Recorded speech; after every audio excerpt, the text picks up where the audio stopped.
Ay, disculpen, no me di cuenta de que estaba apagado el micrófono. Siendo las 10 exactas, bueno, creo que iba un poquito tarde. Buenos días con todos. Bienvenidos nuevamente a la Semana Interuniversitaria de Psicología. A continuación tendremos una charla sobre psicología forense en la investigación de femicidios. Si durante esta charla tienen alguna duda, por favor realícenla en el chat de preguntas y procederemos a solventarlas al final de la charla. Dicho esto, les doy la bienvenida a Pilar Chiriboga, psicóloga clínica con posgrado en trastornos autistas, perito acreditada por la Dirección Provincial de Pichincha, Ecuador, desde el 2011 hasta la presente. A nivel nacional, capacitadora y participante en distintos seminarios, talleres, charlas y congresos sobre criminología, psicología clínica y justicia juvenil. En su trayectoria laboral comienza abriendo su consulta particular en julio del 2008, la cual mantiene hasta la actualidad, enfocada en manejo de conductas de riesgo, manejo de estrés y ansiedad. Perito y directora del Instituto de Criminología Julio Endara, en donde trabaja desde enero del 2012 hasta enero del 2018. A partir del febrero de 2018 fue perito y asesora técnica del Servicio Nacional de Medicina Legal y Ciencias Forenses hasta febrero del 2019. Actualmente trabaja como psicóloga del proyecto de justicia juvenil restaurativa para la Fundación Teredes Osmes. Muchas gracias, Pilar, por participar en la Semana de Psicología.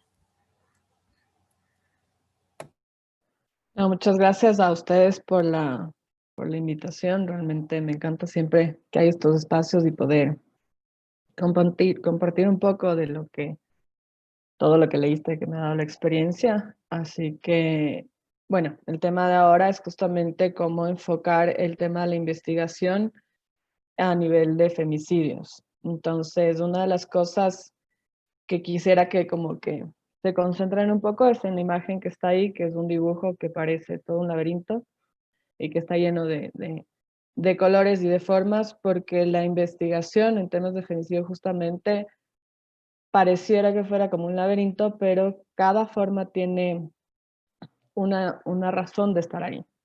Y generan una dinámica tanto en función de los colores como de las formas para poder unir todas las piezas que se necesitan para lo que es la investigación.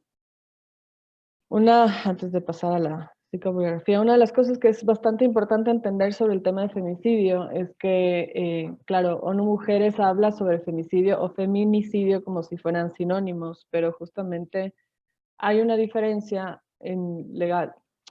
Literalmente hablando, el feminicidio se podría considerar el delito que se ejerce en contra de una mujer por el hecho de ser mujer. Y el femicidio es más bien la falta de políticas públicas dentro de un Estado que están permitiendo que se generen estas diferencias y estas muertes. Como muchos países tomaron el femicidio como el delito en sí, el delito de que se ejerce en contra de una mujer, o sea, matar a una mujer por el hecho de ser mujer, es que ahorita se equiparan y son sinónimos, pero existen dentro de este tema, digamos, criminológico, existen como que dos vías que justamente evidencian la falta de manejo de derechos humanos y de derechos en temas de género que carecen los estados en función del desarrollo de sus políticas públicas que también incentivan de una u otra manera, de manera indirecta, a que se cometa el delito como tal.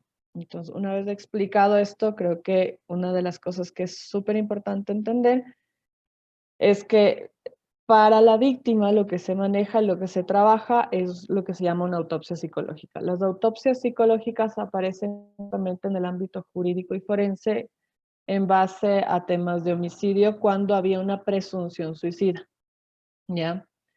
Hay empezaron a haber un montón de delitos en donde la persona parecía haberse suicidado, pero realmente el agresor lo que hacía era hacerle parecer que que se había suicidado para, digamos, cubrir las huellas del asesinato, del homicidio en este caso. Entonces, cuando hay una duda en donde la persona que está muerta pudo haberse o no suicidado, es que ahí se empieza a desarrollar lo que son las autopsias psicológicas y están basadas en las psicobiografías. La psicobiografía es una huella de la personalidad que nos permite generar justamente la autopsia psicológica. no sé si en ustedes mismos puedan darse cuenta de que en función de todo su desarrollo, o sea, fisionómico, físico, emocional y mental, ustedes van dejando como unas huellas en las relaciones que hacen, en los gustos que tienen, en los cambios que han generado desde que son pequeños hasta la actualidad. Y esas huellas que van dejando no solo son evidencias de un crecimiento físico, sino también emocional. Entonces, la psicobiografía es justamente recopilar todas esas huellas, entrar en la vida de esa persona que está muerta para poder justamente determinar cómo era su personalidad y qué fue lo que le llevó a, o sea, por decirlo de alguna manera, qué fue lo que le llevó a estar o sea, a la muerte, ¿ya? ¿Y por qué digo que fue lo que le llevó? Porque como les decía, estas autopsias psicológicas se generan en base a un tema suicida. Entonces, de ahí lo que se descarta es el hecho de que pudo haberse matado o no. Por lo general, en el suicidio existen varias como que evidencias que a veces pueden ser muy sutiles o a veces pueden ser muy reales, por decirlo así, que durante toda tu historia van a decirte si puedes ser una persona, entre comillas, capaz o no de suicidarte. Y pongo entre comillas porque creo que todas las personas somos capaces o no de suicidarnos. Pero las personas que se suicidan sí van dejando como que ciertos tips, por decirlo así, ciertas huellas en su historia desde muy pequeñas, ya sea solo a nivel conductual o emocional, o también sea físico. O sea, por lo general también saben dejar cartas de despedida, o sea, algún indicio, alguna prueba de que realmente lo que ellos querían o su principal deseo era ese. Por lo general, una persona que se suicida, al menos a alguien le ha dicho de ese deseo. Entonces, claro, ¿cómo se obtiene el tema de las psicobiografías? Es justamente, bueno, como les decía, son signos de inicios relacionados a la situación anterior de la víctima y está tomando, en el caso del tema de femicidio, no es como el suicidio, pero justamente lo que se evidencia, todos hemos de haber oído del círculo de la violencia, y si no, a ver, el círculo de la violencia justamente está basado en que hay una relación, una dinámica de relación afectiva en donde se genera una relación de poder y el que puede empieza a generar signos de violencia que pueden terminar en la muerte. Entonces, lo que se hace en esta psicobiografía, contrario al tema de la autopsia psicológica para un suicidio, es justamente ver estas evidencias, porque existe evidencia de esto. Dentro de los temas que hemos visto de género, por ejemplo, no sé si han visto esa imagen que es súper interesante del iceberg, en donde está la punta del iceberg, en donde sale la muerte, pero abajo de eso está la violencia psicológica, la violencia física, la violencia sexual. Por lo general, en un tema de femicidio, las personas, el agresor asciende, ¿ya? O sea, la conducta agresiva que hace que nos maten, por decirlo así, es en ascendencia. Entonces, lo que se trata de indicar es justamente esta historia de la mujer, empezar a contextualizar y usar, o sea, los signos y los indicios para poder evidenciar también el tema de la relación, porque en el femicidio, si bien es cierto, es dar muerte a una mujer por el hecho de ser mujer, existen agravantes. Los agravantes son que hayan tenido una relación de pareja, que haya sido al frente de sus hijos del asesinato, y entre otros, no me acuerdo exactamente cuáles, pero justamente lo que se necesita ver es todo lo que está alrededor de esa víctima que fue, o sea, que generó que de cierta manera le ubiquen en una posición de vulnerabilidad para poder entender qué fue lo que pasó y demostrar esta dinámica de relación de poder y de violencia de género que existe en relación a esto. Entonces, la pericia de la autopsia psicológica, como les digo, está basada en la situación vital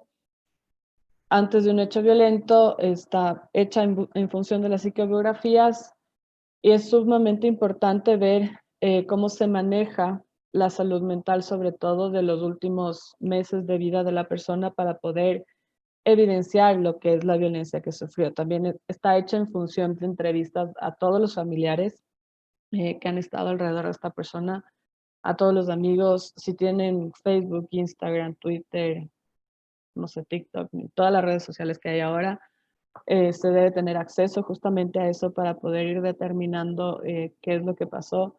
Es importante encontrar como que personas claves que conocían a la persona desde que nació. Por eso la familia es súper importante, poder entrevistarla. Hay que entrevistar también a los investigadores del caso, leer todo lo que se maneja en función de del proceso de investigación en fiscalía, porque realmente dentro de lo que es el femicidio, una de las cosas que justamente es a, a veces difícil de probar es esta partecita que dice que le mató por el hecho de ser mujer, ¿ya? Yo justo me acuerdo que una vez tuve una discusión, digamos, no fuerte, pero sí bastante interesante e intensa con mi papá, porque él me decía que no entiende por qué tipificaron el femicidio. Si hay muchos, o sea, si vamos a las estadísticas, la mayor cantidad de muertes violentas son hombres. Entonces, yo le explicaba que en función también a mi experiencia, la mayoría de asesinatos sí se dan entre hombres, pero se dan por una cuestión de que se pegaron los tragos o tuvieron una riña, el uno sacó el cuchillo, el otro sacó el cuchillo y uno termina muerto. O sea, los asesinatos que yo he visto y que salen en las estadísticas están más relacionados a temas, digámoslo así, de igualdad. O sea, los dos estaban con cuchillo, no había una posición de vulnerabilidad en ninguno de los dos y uno terminó muerto, ¿ya? Y no, o sea, seguía sin entenderme por qué la importancia de evidenciar el tema de femicidio, más allá de que los hombres son los que más mueren estadísticamente hablando. Entonces, se me ocurrió poner este ejemplo que quería compartirles, que en un mundo de gravedad, ¿qué pesa más? ¿Una pelota de bolos o 100 plumas? Y me dice, obviamente, una pelota de bolos. Le digo, ya. Entonces, date cuenta que en los asesinatos que se cometen a hombres, son cuestiones de, como expliqué, en una riña se mueren y ya. Pero cuando matan a una mujer, la despedazan, o sea, les desmiembran y ponen, o sea, yo he tenido casos en donde les han quitado los miembros, he tenido casos en donde les han violado antes de matarle o les han violado después de muerta. O sea, la humillación que se genera en función al asesinato es completamente diferente y eso ya le pone un peso sumamente fuerte. Y yo le decía, porque él me decía, bueno, pero en un mundo sin gravedad y vamos a generar igualdad de condiciones, las plumas pesan más que la bola de bolos. Y le dije, sí, pero aquí hay una cosa que se llama machismo, que culturalmente hablando todavía existe, y esa es la gravedad que hay que poner en evidencia en función justamente de este tipo de delitos. Y eso es lo que se busca cuando se maneja la investigación dentro de un tema de femicidio y se utiliza y se aplica estas pericias como la autopsia psicológica. Justamente uno de los casos que a mí más me impactó dentro del tema de femicidio, que lamentablemente no fue tipificado como femicidio porque fue en el 2012 y realmente el COIP entró en vigencia en el 2014, o sea, 2 años después. Es un caso de una chica colombiana de unos 38 años que es bueno, era gerente de una inmobiliaria. Una de las cosas que me impactó fue primero que era la primera autopsia psicológica que yo hacía en mi vida y segundo que realmente no podía entender lo vulnerables que realmente estamos en función de lo que nosotros podemos estar sintiendo y la exposición que eso genera ante los agresores. No sé si alguna vez han visto, para explicar mejor esto, cómo cazan los leones. Los leones ven a la manada y que se quedan viendo un montón de tiempo a la manada. ¿Por qué? Porque están viendo quién es el más débil. No van a atacar al más fuerte, van a ir al más débil. Los agresores en general, y mucho más los femicidas, me he dado cuenta, hacen eso. Primero por eso se generan en función de una relación de pareja. Generan esta relación de pareja, empiezan a conocerse, establecen un ambiente de confianza, de seguridad, para ver cuál es tu punto débil y ahí atacar. Y ahora sí les voy a poner el ejemplo de esta experiencia de la autopsia que tuve. Les decía, en una chica colombiana de unos 38 años tenía maestrías, realmente una mujer, podríamos decirlo así, exitosa, aparte bonita. Y un día el novio llama a la policía, dice que su novia amaneció muerta y se va a emergencias del Hospital Metropolitano a quererse internar por una crisis nerviosa porque su novia amaneció muerta. Pues ahí cabía justamente hacer el tema de la autopsia psicológica porque en un inicio se presentía un suicidio, o sea, al menos esta era la versión que se tenía. Pero claro, o sea, era imposible que fuera un suicidio porque la causa de muerte fue un trauma cráneoencefálico porque el man le cogió del cuello y le reventó la cabeza contra la cama. O sea, yo no entendía bien un poco qué pasaba porque encima, después de haber limpiado todo lo que el man hizo, le maquilló. Entonces, cuando me mandan las fotos iniciales de la autopsia, tú ves una chica, ¿sabe?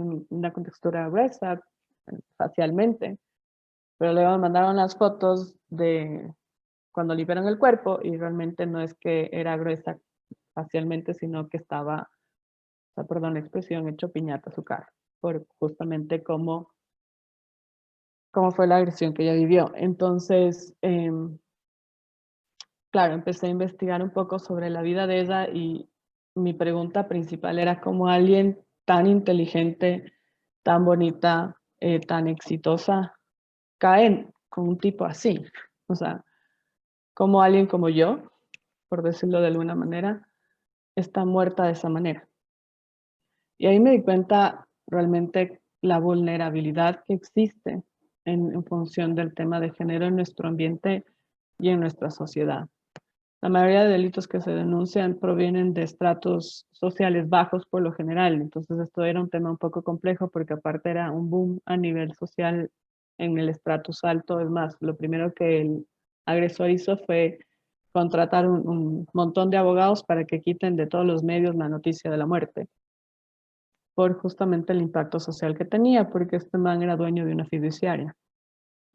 Y pues claro, me llamó mucho la atención como alguien que sabe, que ha leído, que, no sé, que se maneja en otro entorno, terminó así. Entonces empecé a averiguar un poco sobre su vida, empecé a ver cómo ella vivía, empecé a ver fotos de ella y habían algunas cosas que me impactaron bastante. O sea, entre esas tú veías una foto de la relación, o sea, de ella antes de esa relación y era una mujer que se vestía con un montón de colores, con un montón de blusas, de vestidos, y veías fotos después de la relación con él y era una persona que se vestía con grises, negros, blancos y buzos hasta acá, casi no se maquillaba. Entonces, claro, también obviamente yo le entrevisté al agresor, estuve en la pericia que le realizaron a él y ahí entendí, él era una persona simpática, que no es lo mismo que empática.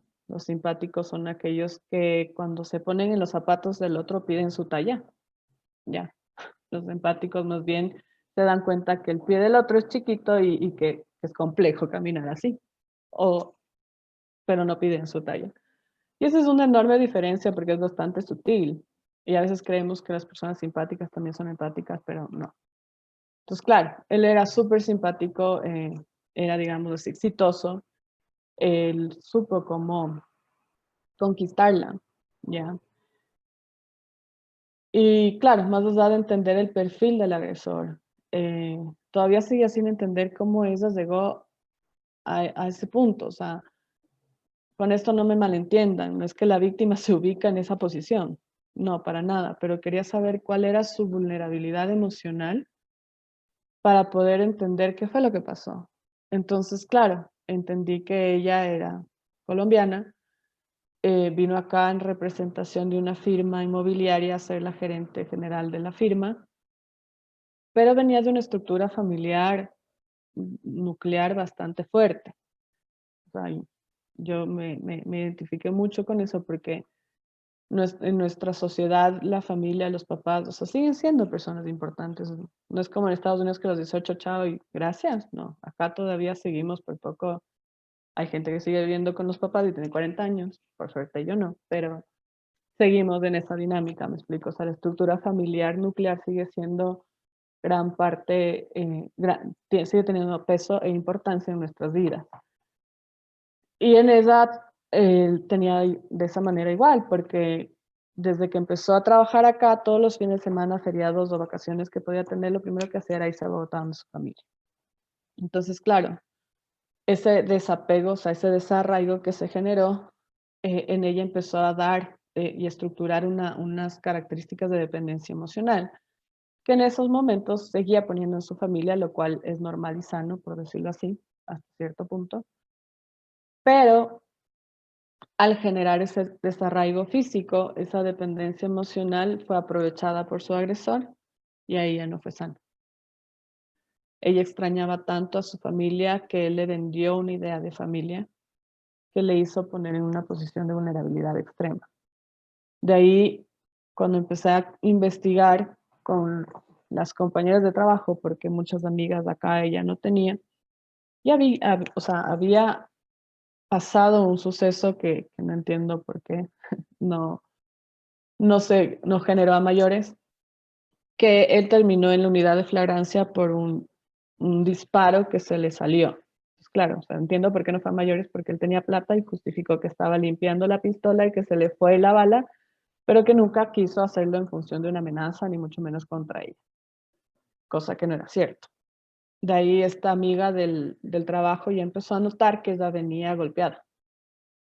Y ella trataba de acercarse y más bien lo que hace el agresor es aislarte, ¿ya? Una de las principales estrategias que tienen estas personas tan simpáticas es hacer que realmente todo dependa de él. Entonces, por ejemplo, hay muchas personas, bueno, culturalmente hablando, creemos que los celos son hermosos. Y que, ay, qué lindo mi novio, cómo me cela. Y que bestia, cómo me quiere y por eso me cela. No. O sea, yo siempre digo, lo único que le doy a Arjón es de eso. O sea, los celos son traviesos, es mitad falta de sesos y mitad inseguridad. O sea, y esa es una primera pista de control social, porque aparte es un control socialmente aceptado. O sea, en la sociedad tienes, o sea, por poco ser celoso es parte de querer a alguien. Y eso para mí es uno de los primeros indicios en donde hay una relación, donde hay una dinámica de poder, en donde se puede generar un control que puede anularte como persona, hasta llegar al punto de matarte. Entonces él empezó con los celos, entonces obviamente no le dejó tener muchos amigos todavía, como recién había llegado a Colombia, no había estructurado una red fuerte, socialmente hablando, de amistades como para que se dieran cuenta tampoco, entonces para eso también fue fácil desarraigarse de eso. Y de ahí empezó a controlar cómo se vestía, cómo se maquillaba, a dónde salía, con quién iba. Y hasta que terminó por matarle, porque simplemente ella le dijo que quería tener un hijo y él le dijo que no quería y empezó una bronca ahí y, y ya, o sea, eso para él fue lo suficiente excusa como para coger y deshacerse de esa persona. Y ese es uno de los principales problemas que existen y creo que es una de las cosas que se debe también evidenciar en autopsia psicológica, que la persona que murió es una persona, porque lo que hace el agresor es despersonalizarle y pasa a ser un objeto, un adorno. Este señor, cuando le evaluaron, realmente también me llamó mucho la atención porque en nuestro país, en nuestra sociedad, no existen muchos sociópatas ni psicópatas, pero él era uno. O sea, él tenía todos los tips que te dan en criminología de una persona peligrosa. Había tenido problemas en la infancia de abuso físico por parte de su familia. Él había matado antes a animales mientras en su adolescencia había tenido un divorcio previo por justamente temas de maltrato. Tenía todos los antecedentes para ser un agresor, ¿ya? Y era extremadamente inteligente. Entonces, por eso también a mí una de las cosas que me sorprendió, y lo cual era importantísimo evidenciar en la autopsia psicológica, era la autopsia física, ¿ya? Porque este man es tan inteligente que no solo le mató, sino que limpió todo, le limpió a ella, le violó después de muerta y le maquilló. O sea, realmente es una persona extremadamente perversa la que hace todo eso.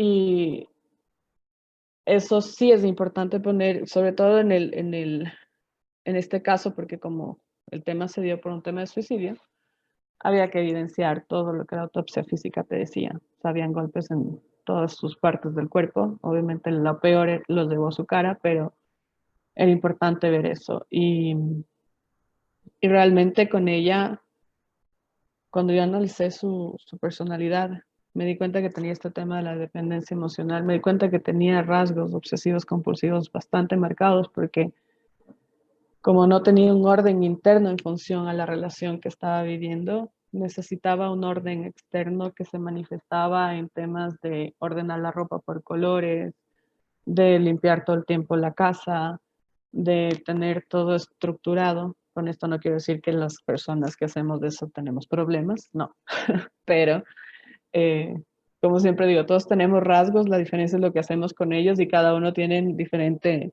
grado. Entonces, me digo esto por mí misma porque a mí me mueven algo en la casa y me puedo volver loca, pero en el caso de ella ya era bastante claro que justamente al no tener un orden interno, lo manifestaba de manera externa como para equiparar y calmar un poco la ansiedad que le generaba esta relación, porque uno, aunque no lo crea, sí siente que no está con la persona correcta, pero ya se generó un núcleo de dependencia tan grande que no sabes cómo manejarlo o pararlo.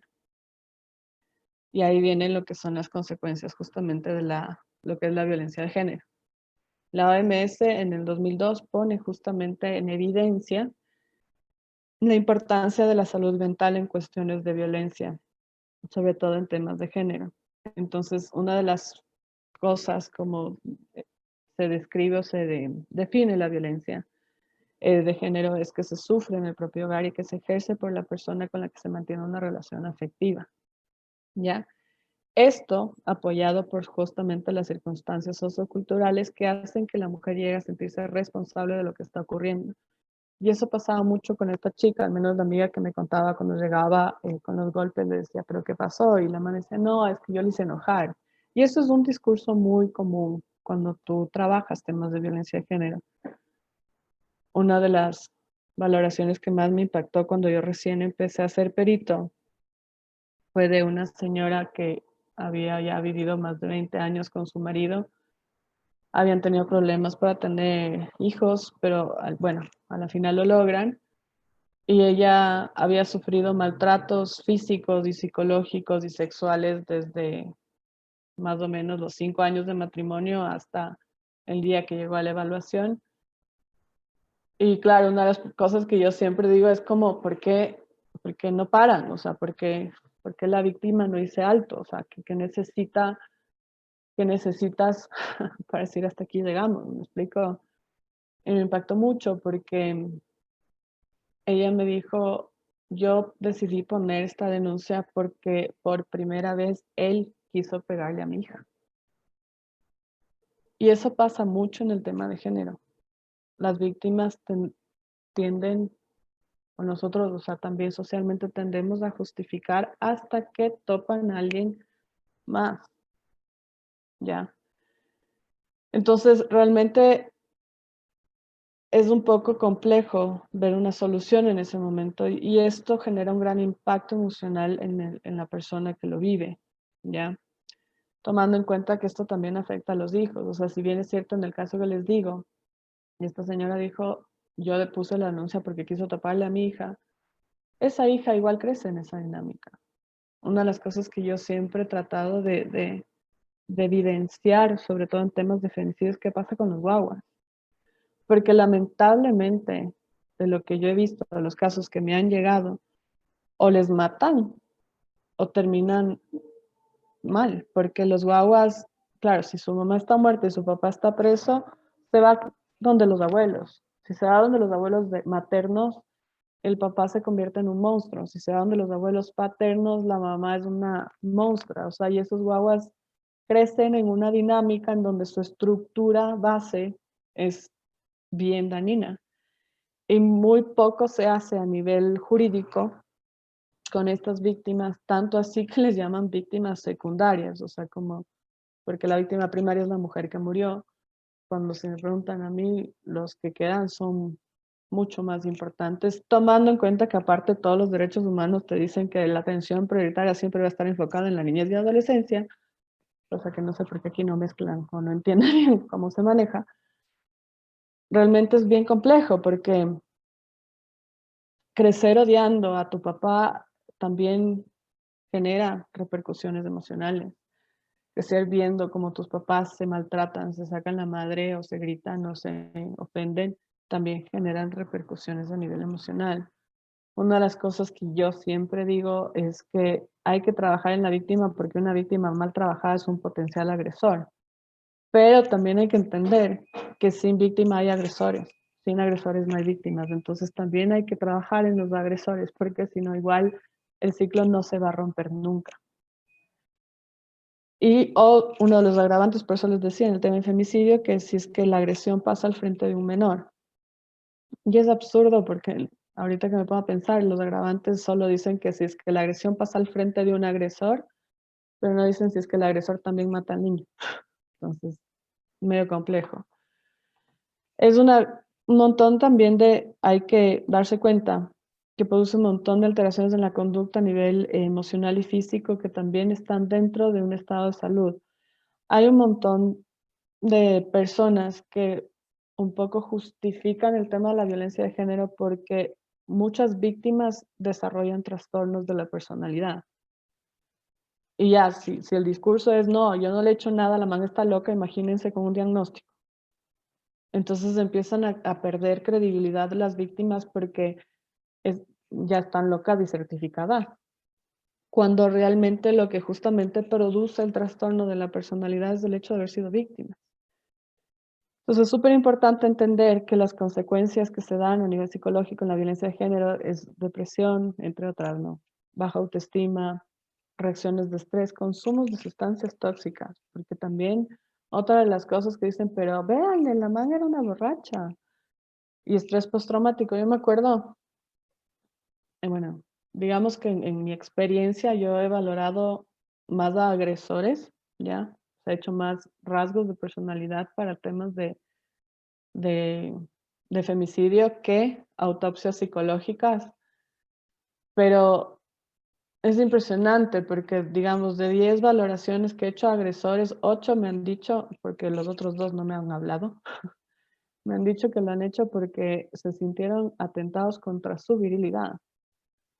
Literalmente me decían, doctora, ¿cómo no quería que le mate si me dijo que era mal polvo? ¿Cómo no quería que le mate si me cuernió? ¿Cómo no quería que le mate si me humilló al meterse con otro? O sea, ahí yo me puedo pensar cuánto poder dan algo tan simple como para justificar matar a alguien desde ahí. Y claro, o sea, ahí te das cuenta de que también utilizan, ¿no? Es que ya venía borracha siempre, ya venía de sus farras. Hubo un caso, no sé si oyeron, que había sido una chica en el sur que tenía una banda de tecnocumbia, me parece, no me acuerdo bien si era por ahí, pero creo que sí. Y le encontraron muerta porque su pareja le mató. Y él decía, es que vivía de farra en farra, es que aparte tomaba mucho, es que venía siempre a gritarme. Y encima, doctora, ¿cómo no quería que le mate si me cuernió? Y fue un, ya. Entonces, es importante entender justamente cuáles son las consecuencias psicológicas de la violencia de género, porque eso se necesita evidenciar en la autopsia psicológica. Ya necesitas mostrar de que la muerte de esa mujer por el hecho de ser mujer es una consecuencia de varios actos violentos que se han venido ejerciendo en esta dinámica de la relación. Otra de las cosas que me llama mucho la atención es que cuando la mujer le dice que ya no quiere estar con ese hombre, ahí le matan. Porque la típica, ¿no? Si no eres mía, no eres de nadie. O sea, es tan románticamente absurdo que nos pongan eso en las novelas porque en serio genera un tema muy complejo de posesión. Y crecemos viendo eso y justificando eso, cuando realmente eso no es nada romántico. O sea, eso nos convierte en objetos. Entonces, ahí es lo que les digo, son una de las cosas que es importante entender es la estructura de la personalidad de cada uno para poder evidenciar qué es lo que está pasando en ese tipo de delitos. La personalidad del ser humano siempre estará presente a lo largo de toda su existencia. O sea, desde que naces hasta que mueres, tienes una forma de ser que sí, va a ir cambiando la representación de esa forma de ser, va a ir cambiando con el tiempo, ¿ya? Pero siempre vas a tener una personalidad, digámoslo así, esencialmente definida. O sea, yo al menos desde que tengo conciencia me han dicho que soy la persona más terca del mundo y te estoy hablando desde que tengo 3 años. Hasta ahora siguen diciendo que soy terca y rebelde. Y lo que yo digo es que sí, pero la representación de mi terquedad y mi rebeldía se ha ido cambiando con el tiempo. Entonces la expresión de la personalidad es lo que se modifica, pero la esencia de cada uno no. Porque la estructura psíquica perdón, es justo lo que se va a analizar para poder definir lo que es la personalidad de cada uno. Y así como el esqueleto da figura al cuerpo, la estructura psíquica da figura a la personalidad de cada sujeto. Y sirve para entender los comportamientos y el lugar que ocupan en el interior del desenvolvimiento de las personas. Para que podamos entender mejor, yo siempre explico así, cada estructura, cada persona tiene, bueno, cada personalidad está basada, pónganse la imagen de un árbol, ¿ya? Este árbol, digámoslo así, un árbol de manzana. ¿Es lo mismo sembrar un árbol de manzana en la costa, en la sierra o en el oriente? ¿O la manzana va a variar un poco de sabor en función de dónde se le siembra? Según yo, no soy muy, eh, no sé, experta en temas de plantas, pero sí, dentro de las cosas que cambian, los frutos de los árboles es del clima, la tierra y dónde se le siembran. Entonces, la personalidad es eso. A ti te están sembrando en un entorno específico, ¿ya? Esa semilla es justamente, está estimulada en función de tus experiencias tempranas y van a hacer que te desarrolles como persona, digámoslo así. Si es que en la semilla de manzana sucedió, o sea, cuando tú estás creciendo, sucedieron cosas traumáticas, es como si en la semilla de manzana les pusieras como que, ahora que hacen todas esas mezclas porque prueban cómo pueden ser los sabores, pues, les injertaras un poco de, no sé, semilla de pera, ¿ya? Y eso pasó mientras tú te desarrollabas. Entonces, la personalidad es un árbol, las raíces son los rasgos, ¿ya? Los troncos son las tendencias, las ramas son las tendencias y los frutos y las hojas, que es lo que definen qué tipo de árbol es, son las conductas. Entonces, claro, si tú fuiste una semilla de manzana en donde injertaron un poco de semilla de pera, tu fruto puede verse como una manzana y tal vez sabe como a pera. Entonces ahí es donde es importante entender cuáles son las tendencias, los rasgos que tienes para poder saber qué pasa. Eso pasa mucho en las investigaciones a nivel psicológico, en las investigaciones de los delitos. Tienes el delito, ya sabes qué pasó, ya sabes que es un femicidio, pero en un contexto en donde no te cuadra que haya pasado eso, entonces necesitas saber qué fue lo que generó ese contexto para que se puedan dar así las cosas para que esta persona termine muerta por el hecho de ser mujer y quién es su agresor. Entonces ahí es donde necesitas entender las raíces de las estructuras, tanto de la víctima como del agresor, para poder hacer la relación de la dinámica criminológica más dada de poder evidenciar el delito. Y ahí es donde viene un poco la diferencia entre lo que es criminalística y criminología. La criminalística es la ciencia que te va a decir, con ese cuchillo, en ese lugar, de esta manera le mataron. La criminología es la que te va a decir, utilizó ese cuchillo porque en este lugar fue lo más fácil de coger en función de poder tener un control sobre esa persona que hizo que el agresor le mate. ¿Me explicó? Entonces es súper importante entender la personalidad de los sujetos, porque si no el delito se convierte en algo súper de objetos y no de personas, para poder entender qué es lo que está pasando tanto durante el proceso investigativo como luego en las consecuencias de esa conducta. Entonces, la estructura base, digámoslo así, de personalidad que todos tenemos es la neurosis. Se considera una estructura que no es patológica y que la mayoría de personas tiene y está basada justamente en que lo que moviliza al sujeto es esta búsqueda de satisfacción de su deseo, pero este nunca llega a ser completo porque siempre cambia. Por poner un ejemplo, y espero no detenerme mucho en esto porque si no nos damos 10 horas, eh, cuando terminamos el colegio queremos ir a la universidad, cuando terminamos la universidad queremos trabajar, cuando trabajamos de un trabajo queremos irnos a otro. Entonces el deseo siempre está movilizando al sujeto. Entonces esto permite que se genere una dinámica de expresión dentro de su cultura, familia y entorno. De ahí viene la psicosis, que es una estructura patológica, esto quiere decir que es una estructura no normal, ¿ya? En donde el sujeto se maneja en función de sus delirios y alucinaciones. Se genera una ruptura de las relaciones con las demás personas porque hay una ruptura con la realidad. Y estas percepciones sensoriales se vuelven reales, o sea, para poder entender. Mi mundo interno, yo lo llamo Pililandia, y es hermoso, no tengo idea. Si yo fuera psicótica, viviría no en Quito, sino en Pililandia, ¿ya? Entonces, digámoslo así, mi mundo interno en Pililandia no hay personas, hay monos. Entonces yo trataría a todas las personas como si fueran monos. ¿Me explico? Ahí hay una ruptura ya con la realidad y digamos que jurídicamente hablando en la psicosis es la única estructura inimputable. Esto quiere decir que no se le puede cargar una responsabilidad penal porque al tener una ruptura con la realidad no hay conciencia ni voluntad de las cosas. De ahí viene la perversión, que también es una estructura patológica en donde el sujeto desarrolla su personalidad en función de la relación con los demás en base a un objeto, ¿ya? Su comportamiento está netamente guiado a cosificar el mundo a su alrededor y a las personas que le rodean para utilizarlos como herramientas de objetos de satisfacción de sus deseos. Solo se relacionan con los demás siempre y cuando esa relación les pueda generar una dinámica de poder y tener el control sobre todo lo que es ley, norma o cultura. Ya, entonces ahí se ubica justamente el agresor. El agresor, dejaste de ser persona y eres el adorno que necesito al lado. Entonces te va a mantener, digámoslo así, viva, siempre y cuando cumplas con los parámetros de ser ese adorno.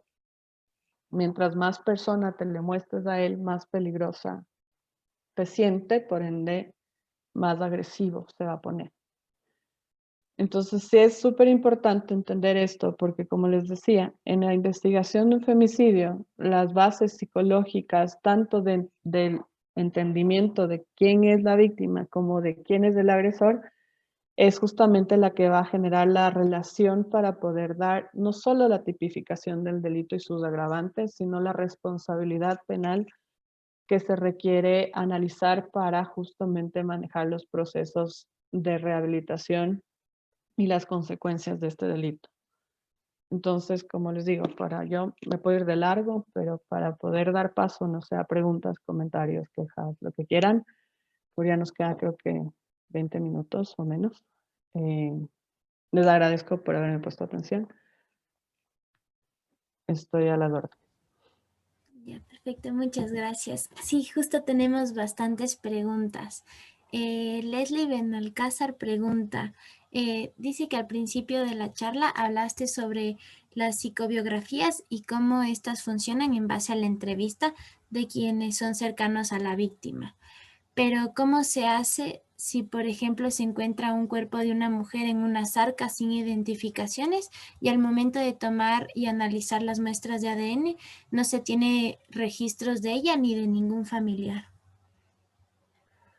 Ya, ahí justamente lo que se trata de analizar y en lo que te basas para la investigación es en la autopsia física. Ya, y obviamente, o sea, ¿por qué? A ver, la autopsia física te va a dar edad, ya, te va a dar causa de muerte, te va a dar, o sea, qué tiempo murió, por decírtelo así, o sea, estaba muerta desde hace 10 años, ya, entonces, yo sé que no es mucho, pero contextualizar en tiempo, espacio y forma de cómo murió, sí te permite decir algo justamente de esa persona, ¿ya? Porque así como no es lo mismo la televisión hace 10 años como ahora, o sea, los programas de televisión, porque capaz el cuadradito sigue siendo igual, ¿ya? Cómo te matan tampoco es igual. Entonces, el tiempo de muerte, cuánto tiempo lleva muerto, ya te da un contexto, por lo menos social. Y es desde ese contexto social también o sea, hay una rama justamente del ámbito forense que se llama antropología forense, que te permite poder generar esto a nivel patológico, o sea, fisionómicamente hablando, ¿ya? Y también a nivel cultural, la antropología forense se divide en dos, la que es o sea, la que ve solo el tema del cuerpo, ¿ya? Que no me acuerdo cómo se llama exactamente, bueno, pero es antropología forense dentro del ámbito de la medicina legal, ¿ya? Y la otra que es antropología cultural, que te permite evidenciar el contexto. Entonces, por ejemplo, en dónde le encontraron al cuerpo también te va a decir en dónde se desarrolló o por lo menos en dónde se cometió ese delito, ¿ya? Entonces, si bien es cierto, cuando tienes este tipo de ejemplos, los cuales, si les soy súper sincera, son muy raros, ya, son bastante escasos, em, hay formas de igual de poder generar y decir algo de esa persona. O sea, una de las cosas que en el ámbito forense es súper importante entender y es de las cosas que yo siempre tuve la suerte de darles, ser profesora del posgrado de medicina legal. Entonces yo lo que les decía era, el cuerpo habla, o sea, y ustedes son la voz de ese cuerpo. No me digan solo que se murió por un golpe en la cabecita, dígame todo lo que tiene ese cuerpo. Porque en las fotos te das cuenta y ves que no solo tiene un golpe en la cabecita, ¿me explico? Entonces es súper importante, por eso es hermoso, bueno, yo amo lo que hago, créanme, es hermosa la criminología porque no te estás basando solo en una cosa para emitir un criterio. O sea, la autopsia psicológica, así como los rasgos de personalidad, que digamos que son en el ámbito psicológico lo que se trabaja para la investigación del femicidio, son lo que les dice ver al principio. O sea, son uno de esos caminos culebreros del laberinto que en función de cómo tú pones y vas mostrando esas formas, te van a permitir encajar con el resto de cosas que te muestran y te permiten ver qué pasó. O sea, la pericia psicológica no es la única y no debe ser la única. Y no debe basarse solo o sea, para hacer una autopsia psicológica también es importante entender el contexto, entonces necesitas la pericia de entorno social. Es importante que pase en el cuerpo, necesitas la pericia de medicina legal. Y para realmente hacer un buen trabajo necesitas que estén bien hechas. ¿Me explico? Entonces, si bien es cierto, puede ser que la información no sea completa, pero se puede complementar en función del engranaje con las otras piezas del proceso de investigación. Todo delito tiene dos tipos de dinámica, la criminalística y la criminológica, ¿ya? Entonces, la criminalística es como decir, ah, miren, estas son las piezas del rompecabezas. Estas son las piezas del rompecabezas, punto. Eso te dice la criminalística. Pero la criminología es la que te permite conectarlas, ¿ya? Entonces sí es importante poder generar, y por eso les decía, en la autopsia psicológica no solo se hace entrevista a la familia de los papás, también a los investigadores. Yo tuve un caso de un chico que estaba desaparecido desde el 2003, no, donde no habían redes sociales, no había forma de yo poder saber quién era. Y la familia poco o nada quería colaborar porque ya estaba harta y nadie les decía qué pasó. En este chico me tocó, literalmente solo hice 3 entrevistas. La una al hermano y al papá, y la otra al investigador que se daba la causa, y créanme que casi le pegó un puñete al investigador, porque él, cuando yo le preguntaba qué pasó, dijo, no, yo estoy seguro que se suicidó. Y así como, ¿por qué está tan seguro? Me dijo, no, porque yo una vez que terminé con mi novia me quería matar. Y dijo, ya, no, no esté tan seguro, ya. Entonces, bueno, uniendo todo lo que había en el proceso, o sea, jurídico, ya como tal, o sea, toda la investigación desde que empezó, cómo desapareció, quién puso la denuncia, todo eso, más allá del criterio del investigador, el cual, como les digo, nada que ver, pero todo lo que él investigó, todo lo que pareció, todo lo que él decía, las entrevistas con el hermano y con el papá, yo personalmente generé un criterio en donde les dije, él no se mató, no se suicidó, no desapareció voluntariamente, por Dios, búsquenle, porque lo más probable es que su expareja le mató y debe estar enterrado en algún lugar donde la expareja pueda controlar eso. Por eso me dicen bruja, porque literalmente estaba enterrado en la casa de la ex suegra. Entonces no se pudo haber matado y enterrado solo. Ya.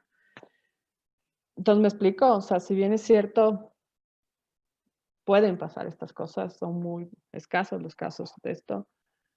Sí hay cómo poder generar criterios en función de todo lo que has analizado en base a la investigación y en base a los criterios técnicos de los otros peritos. Ya, listo. Muchas gracias por la respuesta. Igual tenemos un montón de preguntas, así que te voy a leer la siguiente.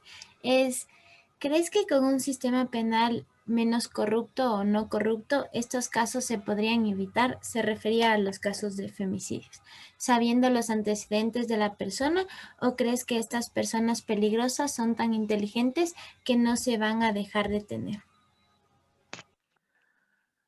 En un mundo ideal, vámonos a Disneylandia, mentira. En Pelilandia, no, a ver, pongámonos serios. El tema del femicidio, lamentablemente no solo le compete al ámbito penal y jurídico, para hacer, si vamos a hablar en temas de prevención, ¿ya? Como les decía antes, sin víctima hay agresor, sin agresor no hay víctima. Y yo creo que en un mundo ideal, donde realmente entendamos la importancia de la criminología, no de la criminalística, o sea, no nos sirve de nada tener un montón de laboratorios que nos puedan decir cosas súper técnicas del delito, si seguimos trabajando solo para saber qué pasó en el delito y no evitarlo. La criminología es justamente aquella que te evidencia la dinámica del delito, pero para poder generar y mostrar los procesos de prevención que se requieren y los direccionamientos de políticas públicas que se necesitan para justamente cortar con esto. Y esa es la parte que no se ve, ¿ya? Y esa es la parte en donde no se trabaja. Yo creo que para poder evitar que sigan pasando estas cosas, no solo se necesita un sistema jurídico sin corrupción y tener un mundo ideal, sino que se necesita trabajar desde los ministerios de educación, de inclusión económica y social, de justicia, de gobierno, de deportes. Se necesita trabajar desde un Estado realmente comprometido en querer eh, arraigar este tipo de conductas desde los inicios, porque las personas que tienden a tener este tipo de conductas lo muestran desde muy pequeños. Entonces, y aún así creo que sería muy difícil porque, si bien es cierto, podemos identificar desde muy pequeños estas conductas en un ambiente escolar, no somos una población 100% escolarizada. Les voy a poner un ejemplo. No sé si han oído, si no les invito a que oigan, sobre el niño del terror. Me molesta mucho que le llamen así, pero el Juan Fernando Hermosa, él fue un adolescente infractor más o menos en los 90 que literalmente les causó terror a un montón de gente, por eso le ponen así. Hace algún tiempo vi el documental que le hicieron y justamente en el documental decían que ya en la escuela la directora se había dado cuenta que él mataba gatitos. O sea, él ya mostraba una conducta violenta desde muy pequeño y nadie hizo nada. No hubo un Estado, no hubo un sistema, no hubo una sociedad, no hubo una familia que le contenga. Miren, ahorita yo trabajo mucho en temas de justicia juvenil restaurativa, en donde realmente es complejo porque me toca explicarles a los jueces, a los fiscales y a los abogados que realmente hay que trabajar en estos chicos, porque seguir criminalizándolos es seguir llevándolos a una conducta delictiva en ascenso, ¿ya? Y trabajo no solo capacitando y explicando esto, sino también trabajo con muchos chicos que ahora ya salieron y ahora son mis pacientes porque ellos salen a un mundo en donde se sienten más seguros adentro y quieren morirse y han intentado matarse. Entonces ahí te pones a pensar y dices, ok, sí, si bien es cierto el desarrollo de una persona está netamente basado en la responsabilidad de la familia, pero si no hay familia, bueno, hay comunidad, pero si no hay comunidad, entonces hay una estructura educativa, pero si no hay estructura, o sea, nosotros como sociedad, o sea, hemos también generado muchos sesgos y criterios que nos han impedido justamente manejar procesos de prevención. Y me imagino que ahorita se van a estar preguntando si es que uno nace o se hace, créanme, son las dos. ¿Ya? O sea, hay personas, o sea, en psicología no hablamos de cargas genéticas como en fisionomía, La carga genética es que yo no soy rubia. La carga genética es que mis ojos son cafés, no son azules. En psicología no hay una carga genética, hay una predisposición genética. Entonces, mis ojos son cafés ahorita por la luz y pueden hacerse azules cuando les dé la gana. ¿Me explico? Dependiendo del ambiente. Y eso pasa con la personalidad de cada uno. Nosotros vamos estructurando en función de lo que nosotros somos, sí, pero también en función de cómo nos han hecho. Y es impresionante cómo realmente nos olvidamos que desde muy niños empezamos a observar un montón de cosas, así no nos digan. Por eso les decía antes, o sea, los guaguas que quedan de un tema de femicidio son los que, con los que más hay que trabajar. Porque así hayan tenido 1, 2 o 3 años y no se acuerden, emocionalmente les queda eso. O sea, les queda como, en psicología se llama huella anémica, o sea, les queda esa huella anémica que es esa memoria sensorial, física, ya, de lo que pasó. Y eso va a generar procesos de desarrollo diferentes. Y si no sabemos cómo contener como sociedad, como familia, como personas, entonces no. Si ustedes me preguntan a mí, ok, ya, entonces, ¿cómo generamos eso? O sea, primero les diría, o sea, empiecen por darse cuenta ustedes mismos, porque créanme, o sea, yo que trabajo en el sector público tanto tiempo y hablando así, diciendo así, hasta poniendo investigaciones, o sea, les he dado tantos sustentos técnicos, pero la política realmente no invierte en la prevención porque no te genera réditos inmediatos. Entonces me cansé. Entonces empecé a darme cuenta que, bueno, o sea, si la política no me entiende, entonces yo lo estoy entendiendo para compartirlo, porque si no, ¿cómo? Entonces, si ya ustedes lo entienden, entonces empiezan a compartirlo y así empecemos a generar criterios desde uno. Porque para poder generar un mundo ideal, uno tiene que ser más consciente siempre. Y esa conciencia no puede ser despertada por nadie más que por uno mismo. ¿Ya? Y para mí eso es la mejor forma de generar política. Entonces, realmente lean más de criminología. O sea, si les interesan estos temas, o sea, ustedes si ya cambian solo su mente, ya podemos empezar a generar un mundo ideal, por decirlo así. Pero realmente es bien complejo y es bien frustrante, así que no se rindan, yo no me he rendido, aunque ya salí del sector público, pero pueden manejarlo tal vez por ahí y entenderlo mejor por ahí. O sea, el tema de la prevención, cómo evitar que hayan más femicidios, no parte solo en temas de visibilización, no parte en solo temas de campañas de encontrar la violencia de género, parte de un tema mucho más esencial y estructural, que se debe ir manejando desde un Estado real. Y aquí no existen estados reales de protección de derechos humanos. Entonces, empiecen desde ustedes. Claro. Justo ahora que decías lo de que tenemos que empezar a leer, había una pregunta que nos decía un chico si puedes recomendarnos libros para aprender de criminología, rasgos de personalidades peligrosas y perfiles de psicología. Mm, Déjame ver si me acuerdo de uno. O sea, verán, yo no soy muy de, o sea, sí, vamos a leer, pero yo creo que más que libros les puedo recomendar algunas cosas. O sea, hay una serie en Netflix que se llama Mindhunter. Es súper interesante porque te explica un poco cómo se genera. Hay el libro ya. O sea, para los que lean, que también compren el libro y lo lean, porque es hermosa la historia de este man, que es el que generó la unidad de análisis de la conducta del FBI. Y está basado mucho en su experiencia, no solo de análisis de los casos, sino también personal. Y es bastante interesante. Hay otra serie que se llama Sinner, que también habla justamente de este tema de entender más allá del delito. Ya. Y hay una, déjenme buscar, porque hay una, el otro día leí, o sea, vi justamente un reportaje le hicieron a una chica, bueno, ya señora australiana, que había desarrollado más de 2.500 personalidades porque fue abusada constantemente sexualmente por su papá desde muy pequeña. Y eso también, o sea, ese reportaje que le hicieron te ayuda a entender eh, cómo el cerebro humano es tan mágico, que bestia. Y la verdad, el ser humano es tan mágico que siempre compensa y no discrimina. Entonces, por eso es que los perversos son tan pilas, porque como carecen de empatía, entonces se vuelven más inteligentes. Pero a la vez también las víctimas se protegen de una forma espectacular, que son con los trastornos de personalidad que a veces usamos en su contra. No me acuerdo ahorita y tal vez tampoco es que tengamos mucho tiempo, pero en todo caso le puedo pasar al WhatsApp a Ana Paula para que les envíe a ustedes. Igual ahí ahorita en pantalla ven mi número de teléfono y mi mail, me pueden escribir cualquier cosa y ahí les puedo mandar ya mejor, o sea, si quieren temas de bibliografía o de referencias para que entiendan mejor esto, creo que se me va a hacer más fácil en vez de explicarlo aquí ahora, que me lo manden por WhatsApp un mensaje o me escriban al mail y todo y yo poder mandarles los documentos que creo que podían servirles como de base. Ya, perfecto, muchas gracias. Aún quedan bastantes preguntas, pero ya se nos acabó el tiempo. No sé si podríamos contestar una más o...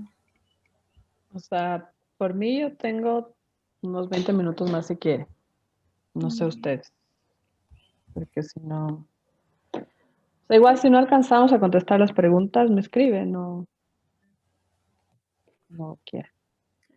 ya, perfecto. Entonces creo que mejor eso, porque ya no tenemos más tiempo. Dale, no hay problema. O sea, si quieres contestemos una pregunta más y ya cerramos para que... Ah, sí podemos aún más preguntas entonces, en estos 20 minutos que tiene. Ya. Perdón.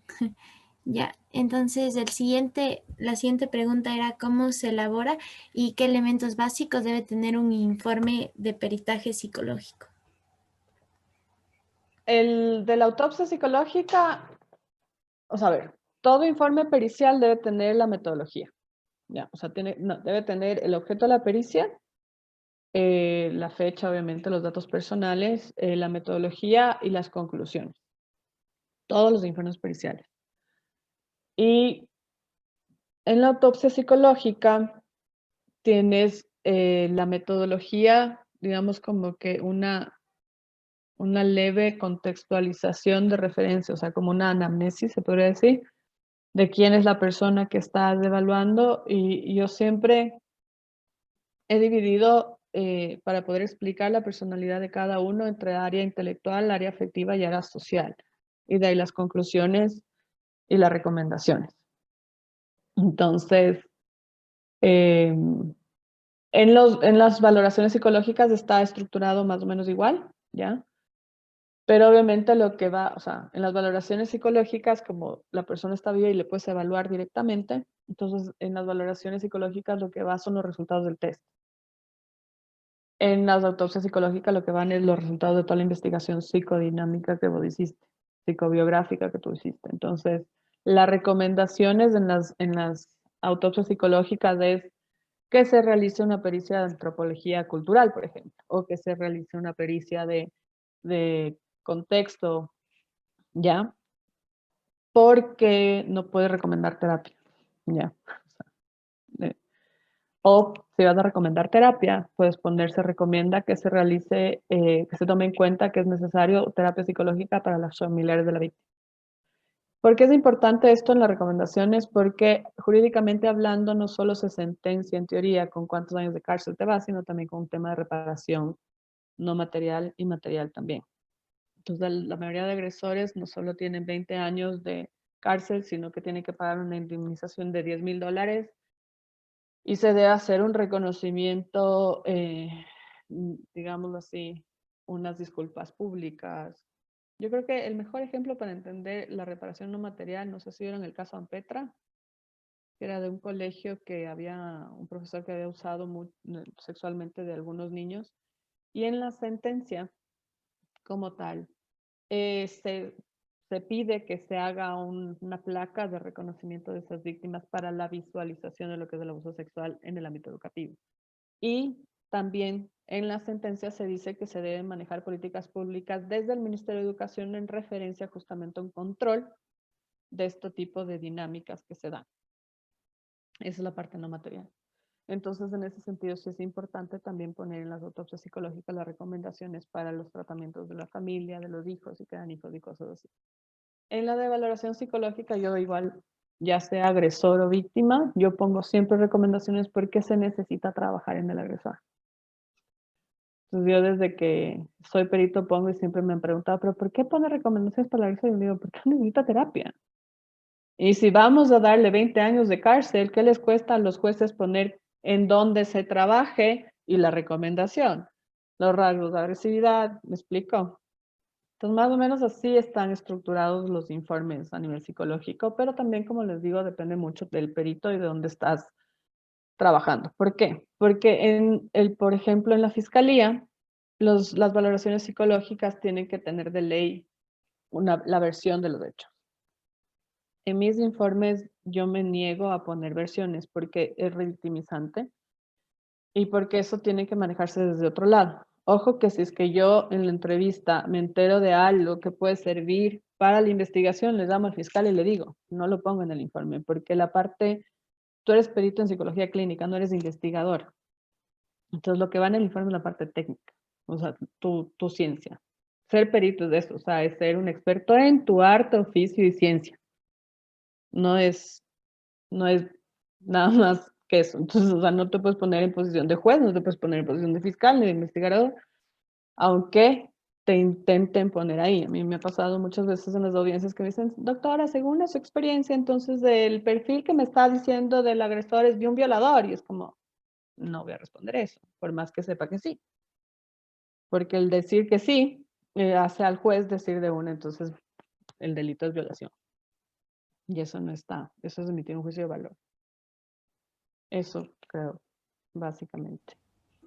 Muchas gracias. Justo siguiendo con esto del tratamiento que se le puede dar al agresor, ¿cómo es el tratamiento que se le puede dar a este agresor? ¿Y tú crees que podemos rehabilitar a este agresor con el tratamiento?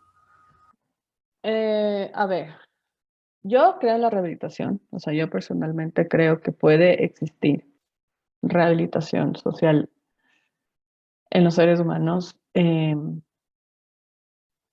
porque creo en los seres humanos, ya. El problema es que no creo en el sistema. Lamentablemente los centros de rehabilitación social, por más que les llamen ahora centros de rehabilitación social, no han dejado ser, no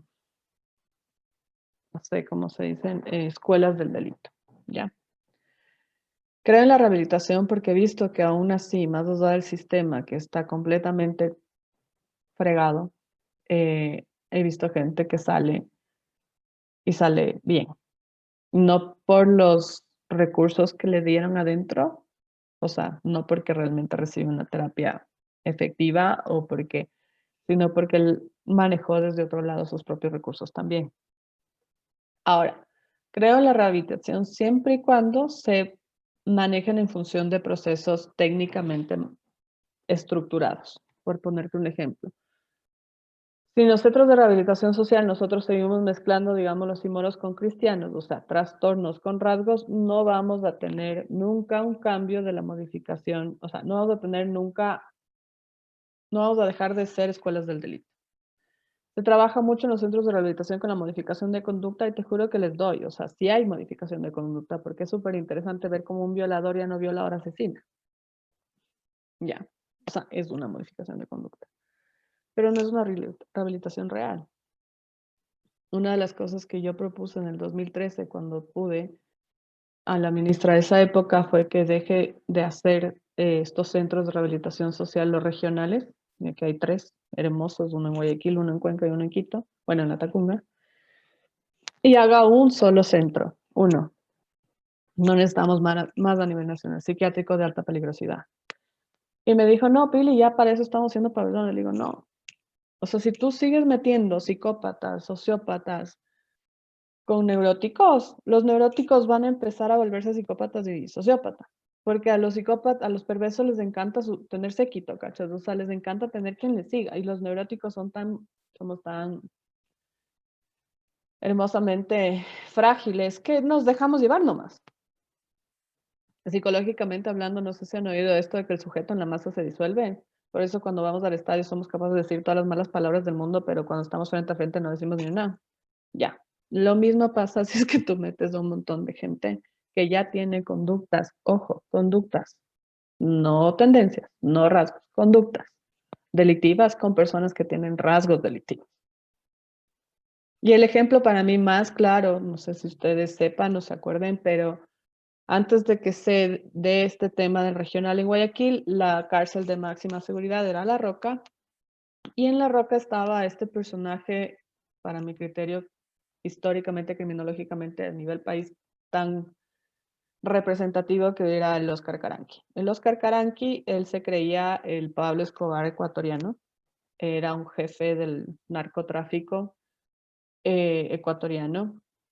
Y estuvo, lo más chistoso del mundo, es que estuvo gran parte, la mayor parte de su vida en la cárcel, porque desde ahí manejaba toda su red de narcotráfico. Cuando hubo la fuga de La Roca, todos se escaparon menos él, cuando él es el que planificó todo el escape. O sea, solo ahí deberíamos darnos cuenta lo cómodo que estaba ahí adentro, ¿cachas? ¿Ya? Y claro, una de las cosas que salían en las noticias, sí, hubo una fuga, pero Oscar Caranqui sigue adentro. Y era como que estos son, no sé si decir, perdón la palabra, realmente son pendejos o qué. O sea, si uno está adentro es porque le sigue interesando manejar todo desde ahí. ¿Ya?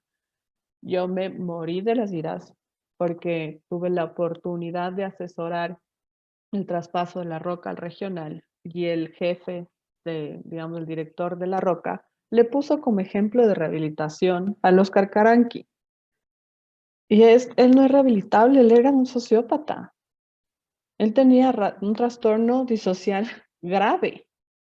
Él era tratable, no era rehabilitable. Y lo que él hizo ahí en la cárcel es ayudarles a todos a sacar maestrías y doctorados en delitos. Entonces, cuando yo oí que le ponía como ejemplo de rehabilitación social, yo dije, este man, o sea, o es igual a él, o ya le compró, o porque no hay de otra, cacha. Y en efecto, así mismo es.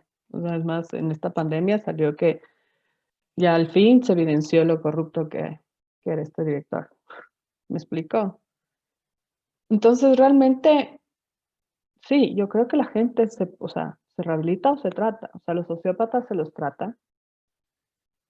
Y esos son los que deberían ir a estos centros psiquiátricos de alta peligrosidad y pasar, o sea, toda su sentencia con un tratamiento psiquiátrico y psicológico acompañado para direccionar mejor sus rasgos. O sea, los sociópatas no vamos a dejar que sean sociópatas, pero eso no quiere decir que su sociopatía no pueda ser funcional. Créanme, hay un montón de psicólogos, hay un montón de abogados, hay un montón de médicos que son sociópatas y no han matado a nadie y no han cometido ningún delito, porque han sublimado, han manejado, han generado que su rasgo sea medianamente funcional. Por poner un ejemplo que claro que sí es un poco más extremo, pero capaz todos entendamos, no sé si han visto la serie de Dexter. Dexter es un sociópata funcional, ¿ya? Hasta cierto punto. ¿Me explico? Entonces, sí hay cómo hacer tratamientos cuando estamos frente a trastornos de la personalidad y cuando son solo rasgos, mucho más, mucho más. El problema es que aquí no sabemos diferenciar y seguimos generando dinámicas en donde el tema del delito y del poder se ejerce en función de un aprendizaje. O sea, una de las cosas que a mí más me traumó, bueno, no, ya, yo creo que ya nada me trauma, pero sí me sorprendió un poco, fue que cuando fui a hacer una evaluación a una persona que estaba en el área de máxima seguridad del regional de Guayaquil, no sé si ustedes le cachan al Espinel, que fue el director del IES y luego quería ser, no sé si presidente o alcalde o algo así.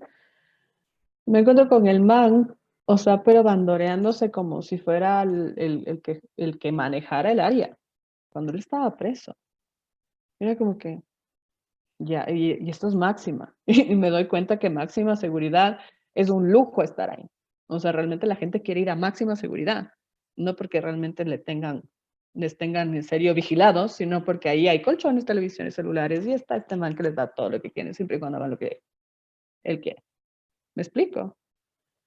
Yo creo en la rehabilitación, pero creo en la rehabilitación desde un proceso técnicamente manejado, estructuralmente acoplado y obviamente jurídicamente sustentado y con toda la también seguridad económica que eso requiere. Porque es más, o sea, si nosotros trabajamos en la rehabilitación, también mejoramos el nivel económico. O sea, mantener a tantos presos no es rentable para un Estado.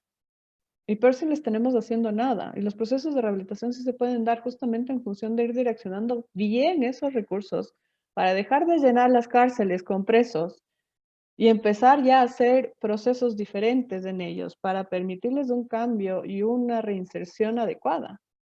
Y eso es un poco en lo que yo trabajo ahora con los chicos. o sea, con los adolescentes, y ya por suerte tenemos una ley que lo respalda. Con los adultos es más complejo, porque no son grupos de atención prioritaria per se.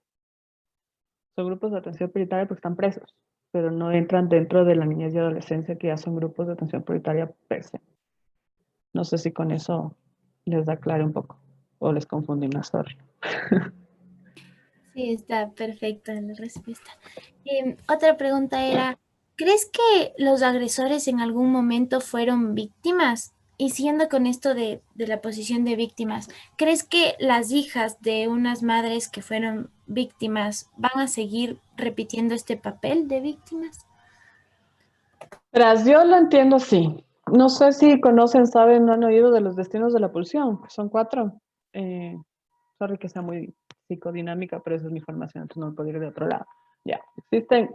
Obviamente no entiendo la pulsión como ese deseo sexual que te ponen en psicoanálisis. Yo creo que la pulsión es de esa energía que se genera en función de las cosas que tú has vivido, sean o no traumáticas.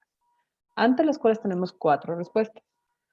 La sublimación, que es poner en algo socialmente aceptado y positivo toda esa energía. La represión, que es lo que yo siempre digo, es guardar, como cuando ordenas tu cuarto, ya, guardas todo en el cajón, guardas todo en el armario, sin ningún orden, ya.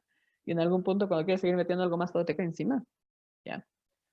La vuelta a lo contrario, que es hacer todo lo contrario, ante lo cual tú te sentiste amenazado o agredido o molestado, y la compulsión a la repetición, que es hacer justamente lo mismo que te hicieron, de cierta manera.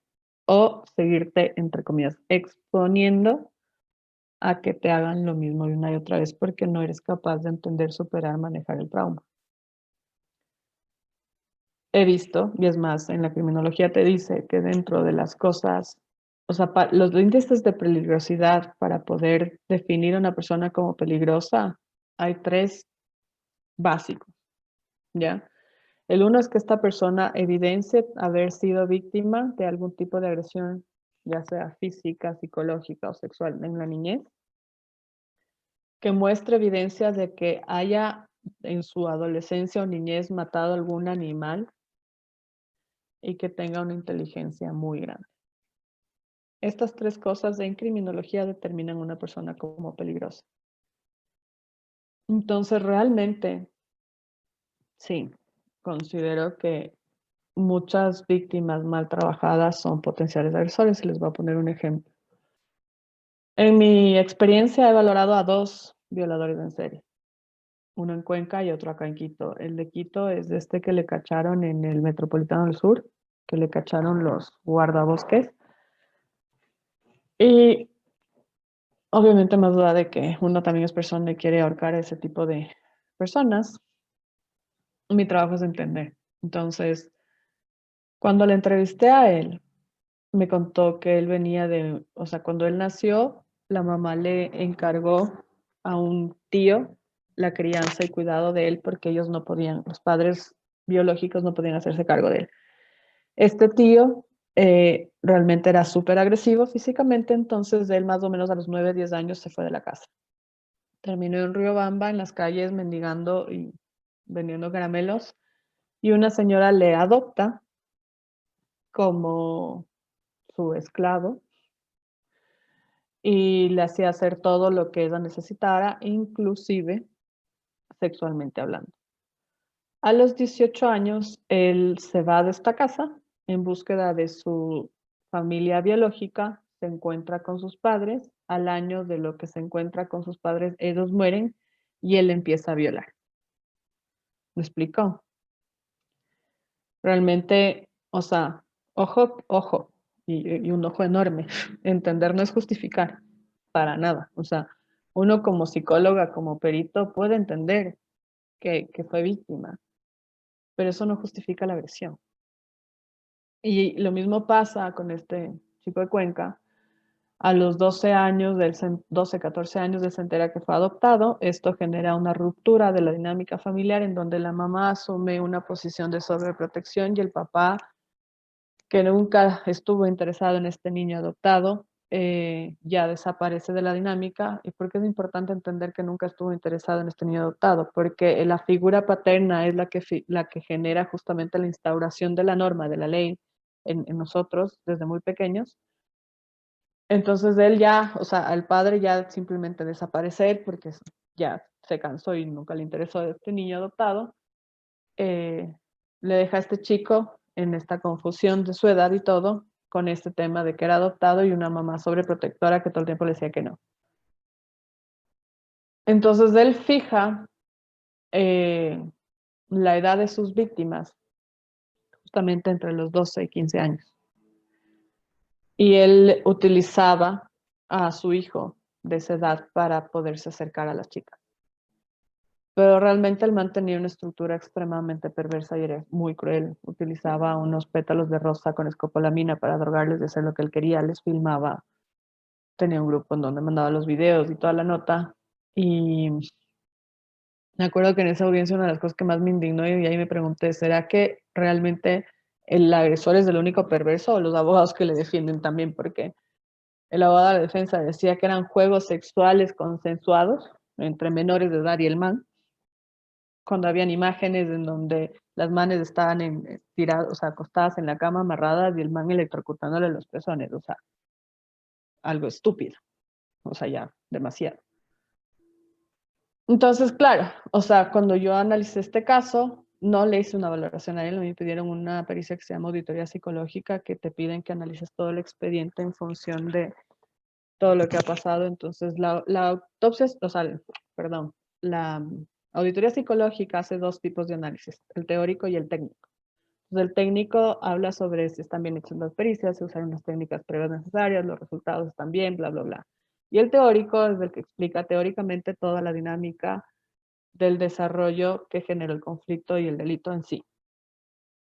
Entonces, realmente él nunca pudo entender esta pertenencia, no pertenencia de sí mismo en esa familia, entonces eso generó un montón de desviaciones sexuales porque la mamá, al ser sobreprotectora, también generaba una dinámica edípica, incestuosa, bien compleja, ¿ya? Y peor si es que no era un hijo biológico. Entonces, ahí había bastante responsabilidad, por decirlo así, de esa madre en lo que el man era, y se evidenciaba porque la mamá hasta ahora le justifica. O sea, es chistoso porque, bueno, por suerte nunca supo mi nombre, pero sí me insultó en redes sociales y en la tele y en todo. A la pobre fiscal le dijo hasta lo que se iba a morir, es más, hasta le amenazó. Y, o sea, como que no hay por ciego que el que no quiere ver, porque no hay como, me encantan los dichos, entonces ahí se junta el otro que dice que es más fácil ver la paja en el ojo ajeno que la vida en el propio. Ya, más o menos entre esos dos dichos se daba toda la dinámica de esta relación de madre-hijo. Entonces, claro, él creció en un mundo sin ley, sin orden y muy erotizado por esa madre. Entonces, o sea, yo siempre he dicho, nadie saca rasgos que no tiene. Perdón que diga esto, pero ningún borracho come mierda. O sea, no te conviertes en un monstruo de la nada. Ya, no te conviertes en una víctima de la nada. Entonces, la psicología justamente te permite evidenciar eso y se apoya en el resto de ciencias, en el resto de ciencias sociales y médicas. No sé si con eso contesté la pregunta o ya me fui para todos los lados. Ah, sí, perfecto. De contestar. Igual, otra pregunta, esta era más relacionada a las relaciones tóxicas y un poco cómo uno dentro de esa relación tóxica podría identificarse con este papel de la víctima en esa relación y poder, no sé, decirle a su pareja que vaya a tratamiento o algo, o cómo se puede salir de esta relación tóxica. A mí me encanta esta palabra de relaciones tóxicas porque aparte es muy nueva, ¿no? O sea, el otro día había un meme que decía, los tóxicos estudian psicología y era como que, no sé, verás, de mi época no se hablaba así. Me mandó una amiga así, como... Pero a ver, es súper difícil. Yo creo que una de las cosas, si quieren un tip así específico, lo único que les puedo decir es que la única forma de no caer en una dinámica, una relación tóxica, es saber perfectamente de qué pata coger. O sea, a mí todo el mundo me ve y me dice que bestia, que segura que es, que ni sé qué. Y yo, créanme que lo único seguro que tengo son todas mis inseguridades, porque muy segura no soy. ¿ya? Yo mismo viví una relación tóxica de 8 años que todo el mundo que me conoce personalmente me decía, tipo, ¿es en serio? O sea, tú que eres psicóloga forense, que sabes de las dinámicas. Sí, yo lo viví. Yo lo viví mientras fui directora del Instituto de Criminología cuando, digámoslo así, laboralmente estaba en el tope. Estuve en una relación tóxica de 8 años en donde no considero que hubieron agresiones como tal, porque realmente la persona con la que estuve no sabía cómo más amar si no era desde su narcisismo, y yo estúpidamente no me di cuenta, sino después de 8 años. Pero sí pasaban como que cosas que eran, no te vistas así, no vayas a jugar fútbol, mejor esto no hagas. Y yo dejaba, o sea, porque yo soy muy giver, o sea, yo soy muy de dar al otro, o sea, no me importa mucho el mal la bronca, pero también me di cuenta de que cuando tú das, estás enseñando al otro no darte, ¿ya? Estás enseñando al otro también a anularte, le estás dando el chance de que lo haga. Así como que te puedo decir las 5 normas para no caer en esto, no existen. Lo más probable es que ya caigan en esto. O sea, solo sean conscientes que no son inmunes a este tipo de relación. Nadie es inmune y siempre me encanta este cosa que dice siempre uno es el malo en la historia del otro, porque capaz y si es que le oyen a mi ex va a decir que yo fui la tóxica. Pero yo me di cuenta que para mí esto fue una relación tóxica porque me anuló. O sea, me anuló mucho como persona. En el sentido de que, por ejemplo, o sea, yo pinto mucho, no sé si ven un poco esos cuadros, son la parte más real de Pirilandia. eh, Dejé de pintar, ya. Me alejé mucho de mis amistades, de mi familia. Y no porque la otra persona me lo pidiera mucho así, pero sí me demandaba demasiado que yo dejé de hacer cosas mías. Pero fue irónico porque a la vez también me dio un montón de espacio por el mismo hecho de que era bastante narcisista y primero estaba todo su entorno, su mundo, su trabajo, su vida. eh, Me dio mucho espacio para empezar a armar y ver la mía. Y eso fue lo que me permitió salir de esa dinámica. O sea, el decir hasta aquí llegué, no puedo más.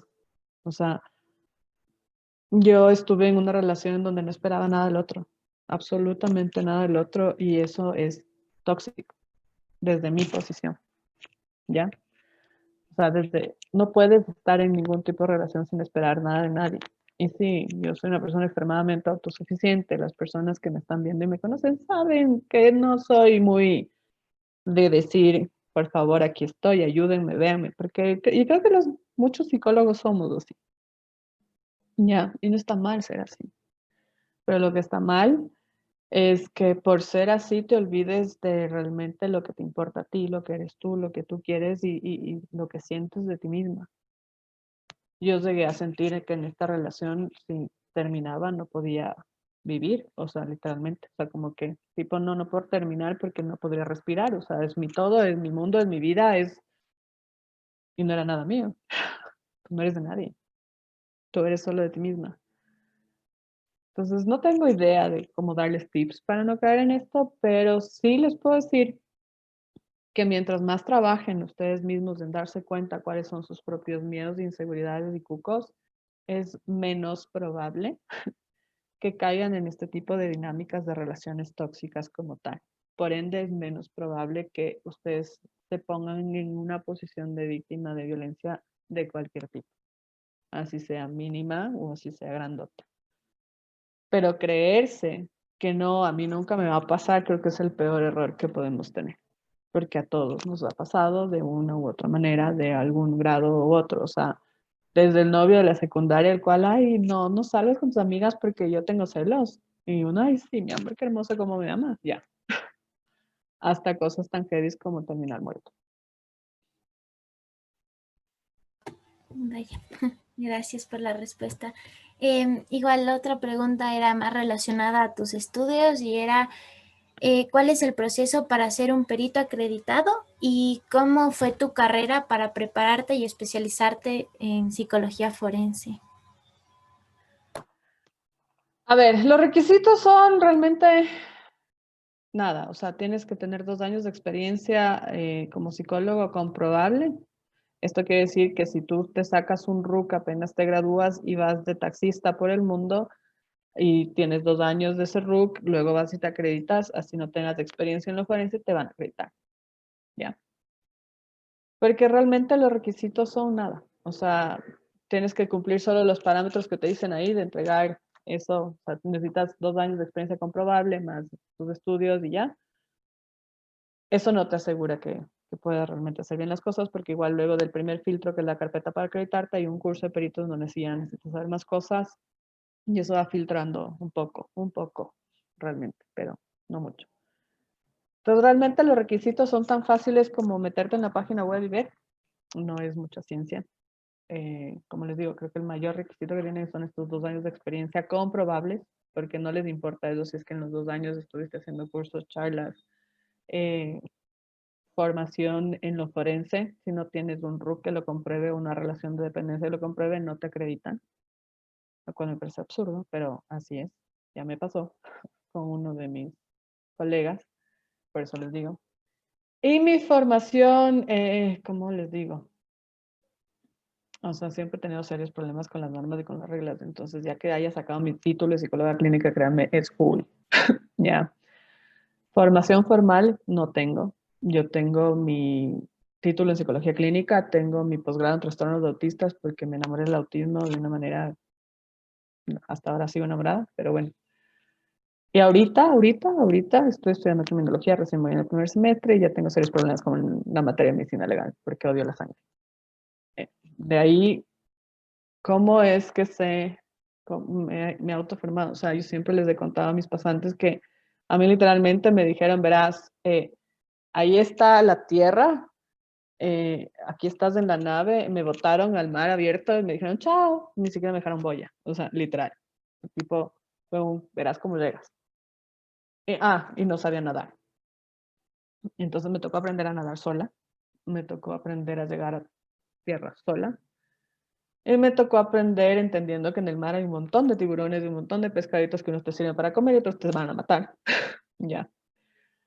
Yo desde que empecé, o sea, a ver, para hacerles corta la historia, cuando yo empecé las prácticas me llegó un caso que me impactó mucho porque realmente era una niña de 3 años que había sido abusada sexualmente y venía después de haber ido a la fiscalía en donde le habían hecho más de 3 entrevistas preguntándole quién te topó, dónde te topó, cómo te topó, cuando eso es extremadamente revictimizante y la gorda te lo jugó todo. O sea, a mí, siendo una, ni siquiera psicóloga, una pasante, me lo jugó todo.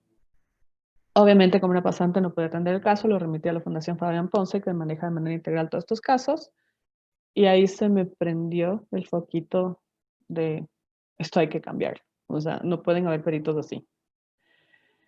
Bueno, me distraje, entre esas distracciones mi posgrado en autismo y luego un amigo mío muy querido que le aprecio un montón y le quiero mucho y hasta ahora me llegó, que es abogado, penalista, me dijo, oye, ¿no te acreditas?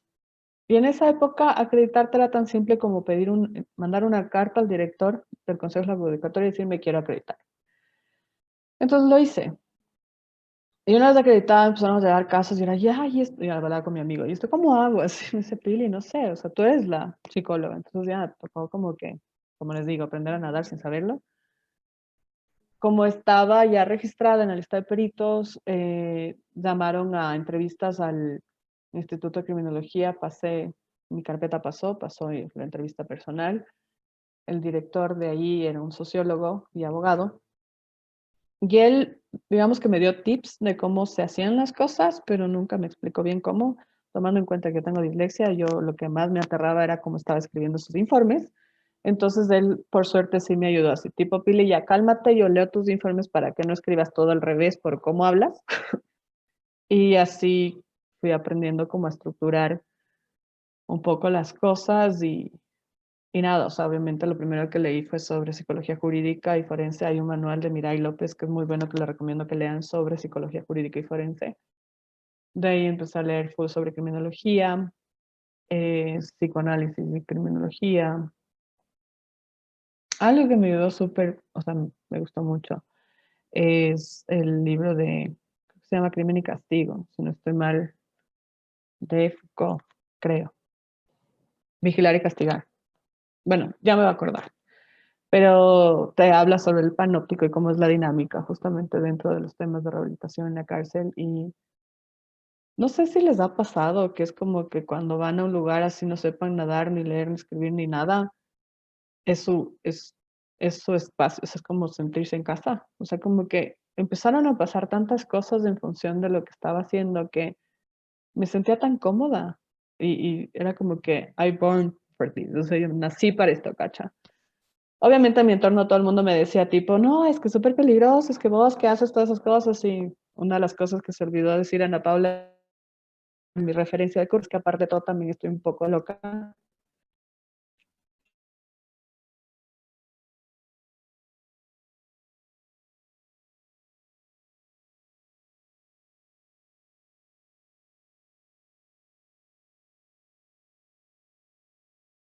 Y soy persona, aunque no lo crean, entonces también te afectas.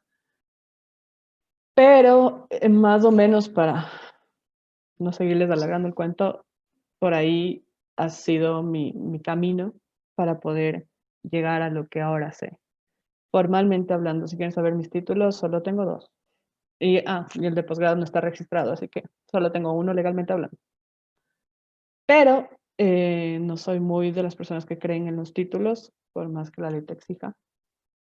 Aunque eso también es un poco complejo, porque por eso no soy profesora, lo cual me encantaría y me han propuesto un millón de veces. Pero por eso también me encantan estos espacios para poder transmitir esas cosas.